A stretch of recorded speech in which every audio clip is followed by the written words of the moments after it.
সবার থেকে আমি বিদায় নিচ্ছি। আসসালামু আলাইকুম। হ্যালো ভিউয়ার, আসসালামু আলাইকুম। আশা করি সবাই ভালো আছেন। আলহামদুলিল্লাহ, আমিও ভালো আছি। তো ইতিমধ্যে জানেন যে ক্ষমতার অপবাদ ব্যবহার করলে আর কি, পদ ব্যবহার করলে আল্লাহ রাব্বুল আলামিনের গায়ে এটা সয়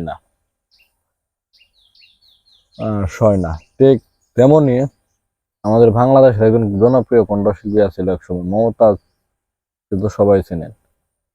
উনি কিন্তু কিছুদিন আগে আমাদের দেশের এমপি ছিল, মানিকগঞ্জ 2 আসনের এমপি ছিল। তো গতকালকে রাত্রে ধানমন্ডি থেকে প্রায় 12:30 থেকে ডিবি তাকে অ্যারেস্ট করছে। তো উনি যখন এমপি অবস্থায় ছিলেন তখন কিন্তু সংসদে, পার্লামেন্টে উনি গান উপস্থাপন করছেন, ক্ষমতার অপব্যবহার করছে, আরো বিভিন্ন কাজ করছে। যে দেশের নর্তকী না যে দেশের নর্তকী সংসদে সংসদ সদস্য হয়, সেই সংসদটা কিন্তু আর সংসদ থাকে না, এটা পবিত্র সংসদটা কিন্তু অপবিত্র হয়ে যায়। তো কিছুদিন আগে আমাদের দেশের হালটা এরকম ছিল। এই 5ই আগস্ট ছাত্র আন্দোলনের যাই হোক, দেশটা মোটামুটি একটা পর্যায়ে আসছে। তো দেখেন, যারা এই পৃথিবীতে, এই দুনিয়াতে ক্ষমতার অপব্যবহার করছে, আল্লাহ তাআলা কিন্তু তাদের ক্ষমতাকে চিনায় নিছে।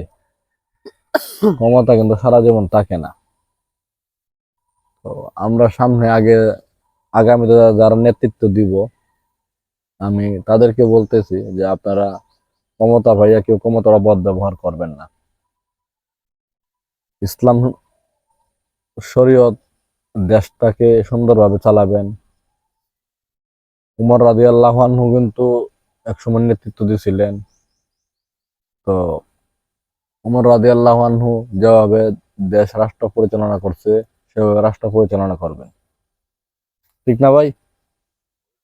তো সেভাবে রাষ্ট্র পরিচালনা করবেন। আমার কথাগুলো হয়তো আপনাদের খারাপ লাগতে পারতেছে বা শুনতে ভালো লাগতেছে না, কিন্তু এটা বাস্তব।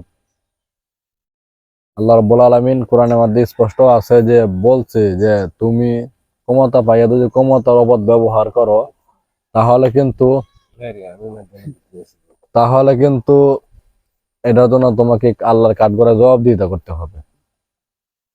তো ঠিক আগামীতে যারা দেশের নেতৃত্ব দিবেন, ক্ষমতায় আসবেন, আমি তাদেরকে বলবো